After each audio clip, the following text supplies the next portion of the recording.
Heyecan yaptı.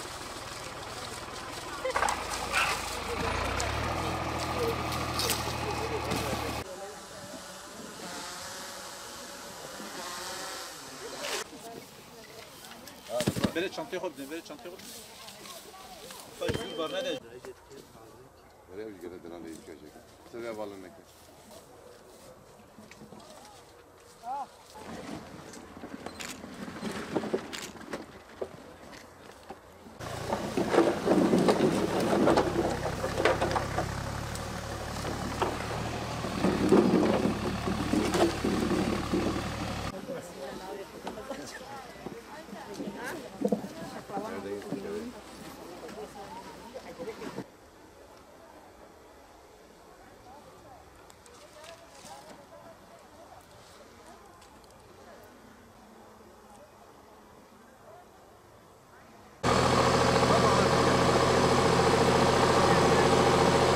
Ziraat mühendisiyim. Bahçenin kurulumundan beri, 2015'ten beri burada çalışmaktayım. 6,5 senemiz geçti. İlk etapta bu bahçe bulunduğumuz şu an bu bahçede bir 500 dekarlık bir alan kurduk. Elma, burada 4 çeşidimiz var. Jeromin, Fuji, Golden, Granny çeşitlerimiz var. Daha sonra 2016'da ikinci bir bahçemizi de kurduk. Oradaki bahçemiz de 2016 kurulumu yaklaşık 860 dekar. Orada 70 dekar böğürtlen parselimiz de var.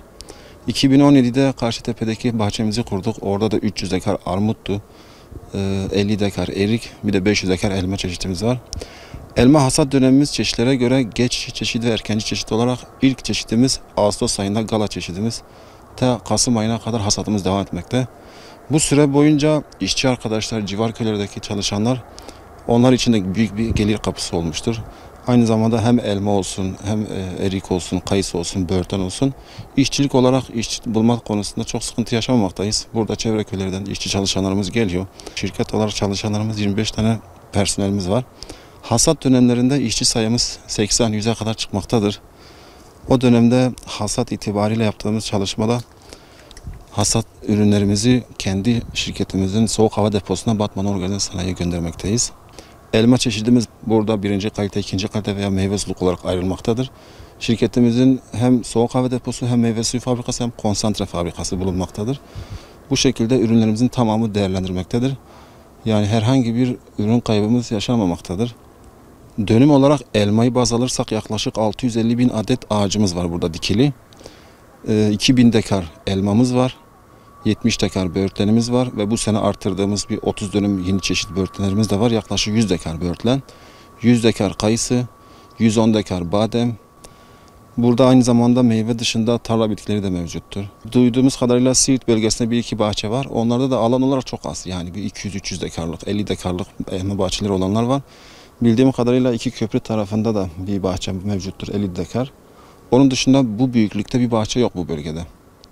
Genelde bu tür büyük bahçeler İç Anadolu'da olur. Avantajı hem ağaç olarak hem mevsim olarak havaya da katkı sağlamaktadır. En büyük katkısı işçilere iş imkanı sağlamak, istihdam sağlamaktadır. Hem bizim için hem çalışan işçi arkadaşlar için hem firma için de bölge için de iyi bir gelir yani. Biz Batman'dan geliyoruz arkadaşlarla birlikte. 40 kişi kadar geliyoruz. Sabah 6'da burada oluyoruz. Bahçeye giriyoruz. İşte hava birazcık şey yaptığı zaman, aydınlandığı zaman ki elmaları görelim diye. İşte ev hanımları geliyor. Onlar için bir gelir kapısı oluyor. Arkadaşlar geliyor. İşte boş günlerinde ders olmadığı zaman ya da hafta sonları geliyorlar. Onlar için de harçlık oluyor. Saat 6'da burada geliyoruz. 12'de buradan çıkıyoruz. İşte ben 20 gün kadar geliyorum. 3-4 ayda gelen arkadaşlar var. Ablalar var. Onlar da evlerine katkı sağlamış oluyor. Aynı şekilde öğrenciler dediğim gibi boş günlerinde geliyorlar. Öyle bir katkısı oluyor yani. Güzel oluyor bizim için. Elma topluyoruz. Biz yengemlerle geliyoruz. Ailece geliyoruz buraya. Yani evde durmaktan daha iyi. En azından vakit geçiriyoruz. Eve katkıda bulunuyoruz. Eve de maddi katkı sağlıyoruz. Çok yakın mesafede, yani zorluk yok. Çekmiyoruz. İstediğimiz zaman yani severek geliyoruz, çalışıyoruz. Çalıştığımız saate göre iyi alıyoruz. 60 TL alıyoruz. Yani iyi. Saate göre iyi, çünkü öğlen 12'ye kadar çalışıyoruz. Elma toplamaya geliyoruz. Fidan ekiyoruz. Böğürtlen olduğu zaman böğürtlen topluyoruz. Geçimimizi burada sağlıyoruz. Ben tek geliyorum. Bazen kızım geliyor. Çocukta falan geliyoruz artık. 12.30, 1'de bazen. Elma büyüklerini önce topluyoruz. Ufakları da geriden sonradan onları da topluyoruz. Elmaları topluyoruz, çantaya katıyoruz. Ondan sonra kasalara boşaltıyoruz.